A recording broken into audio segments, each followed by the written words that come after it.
Hey, what is going on guys? RvzStealth here, and in today's video, we're going to be taking a look at one of the strongest mid lane picks in 7.11 being Malzahar. So in this video, we're going to do a mini guide on the champion, and by the end of the video, you should have a pretty good idea of how to get some Freelo on Malz for this patch. So with that being said, let's get started.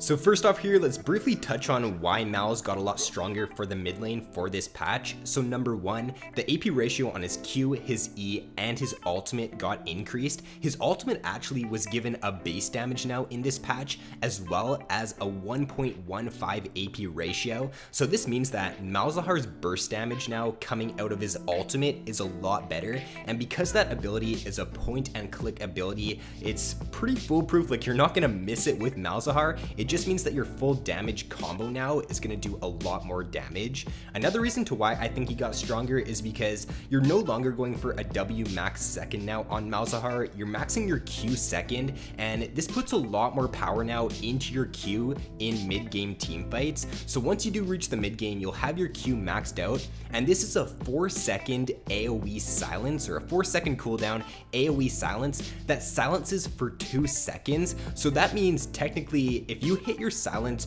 on the same target multiple times in a team fight, then they're going to be silenced every 2 seconds, and this just makes Malz a very strong mid-game team fighter now. It does make him a little bit harder to play, but if you can consistently hit your Q on multiple targets now in a team fight, it's going to be a very game-changing ability. And then another reason to why he's stronger is because he's got a very low play rate, and what this means is that the enemies just aren't going to expect what you're going to be able to do with the champion. So once you do hit level 6 on him, because his all-in combo is even stronger now, the enemies just aren't going to expect you to be able to all-in them, and a lot of the time, if you get the enemy around 75% HP, your full combo of your EWQ ultimate is going to one-shot a squishy target. So that's another reason to why Malz is a great pick for this patch.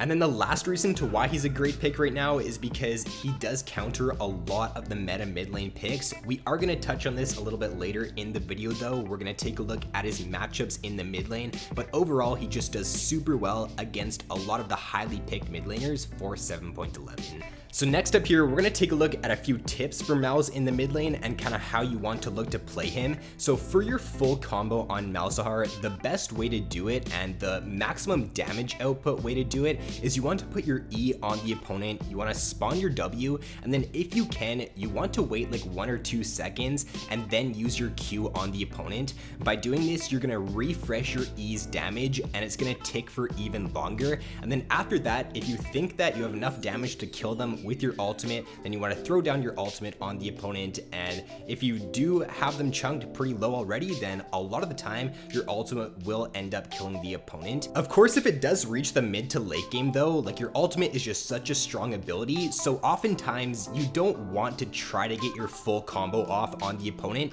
If you find a catch, then just use your ultimate on them. Don't try to get like your EWQ off before you use your ultimate, because if your team is there and they're gonna be able to follow up, then oftentimes just using your ultimate on the opponent will end up securing you the kill. Now, another thing to keep in mind when playing the champion, and what makes him just a very strong pick for solo queue, is the fact that you do have very strong shove and roam potential on the champion. Once you do at level 6, you should constantly be trying to shove the enemy into tower, especially if they're playing a champion that doesn't have any wave clear. If they're playing like a melee champion, then always look to shove them in and look to go for roams at level 6. Malz's roams actually aren't that bad if you do take ghost on him, because you do have your ultimate, and if you like roam bot lane and go for a flash ult on the enemy bot laner, then you're gonna pick up that kill like 90% of the time, as long as your bot lane aren't monkeys and they do end up following up. So always just look to shove and roam on Malz, because I think he's one of the best shove and roam mid laners in the game.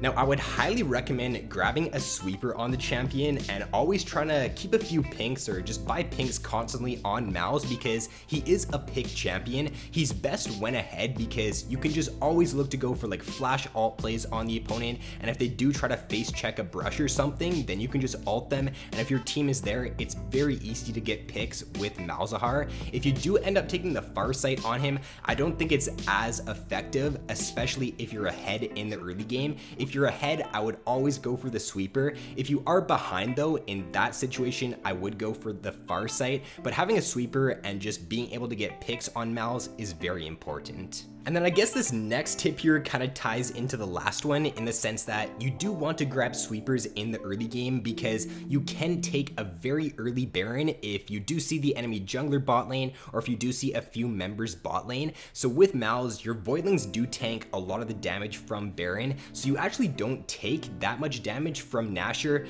So if you do communicate with your team that you can take an early Baron if you do see a few members bot lane, then it's just a very easy way to close out the game early and just win some pretty easy games with Malzahar.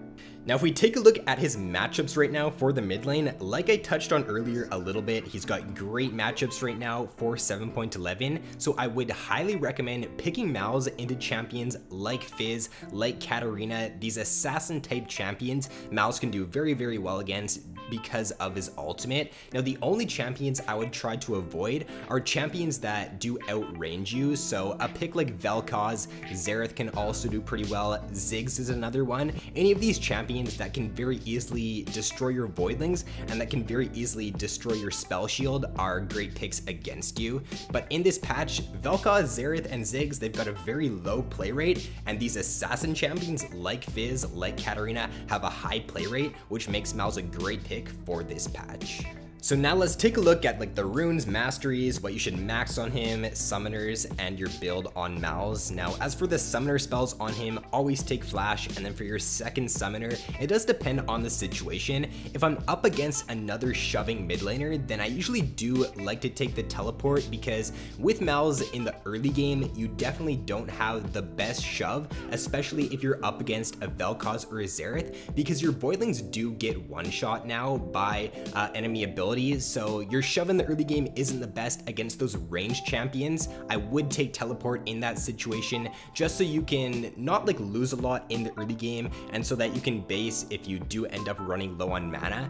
If you're up against a melee champion though, or a champion that doesn't have very good shove in the early game, then I would take the Ghost. The Ghost on Malz is very good for looking for roams at level 6 and just keeping you very mobile in team fights, so it's another great summoner to take on him.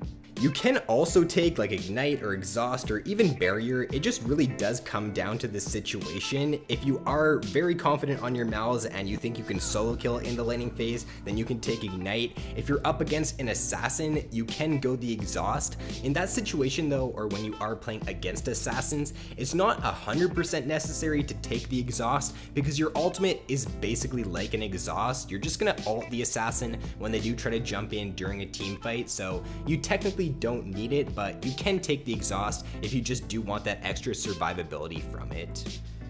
Now, as for your core build on Malzahar, what you're going to want to do is pretty much every game rush a Morello. Now, for your second and third item, they're usually Rylai's and Liandry's, but I usually like to interchange them depending on the situation. So I'll go Rylai's second if the enemy team does not have a lot of gap closers. If they don't have like dashes and blinks in their kits, then Rylai's is just very good against those low mobility champions, because if they just can't reach you and you can just kite them out with the Rylai's, it's just very easy for you to win mid-game team fights. If they do have a lot of dashes though, and the Rylai's isn't going to be as effective, then I usually go for the Liandry's as the second item. But if I do pick up Rylai's second, then I'll always go Liandry's third. And then if I do pick up Liandry's second, I'll go Rylai's third.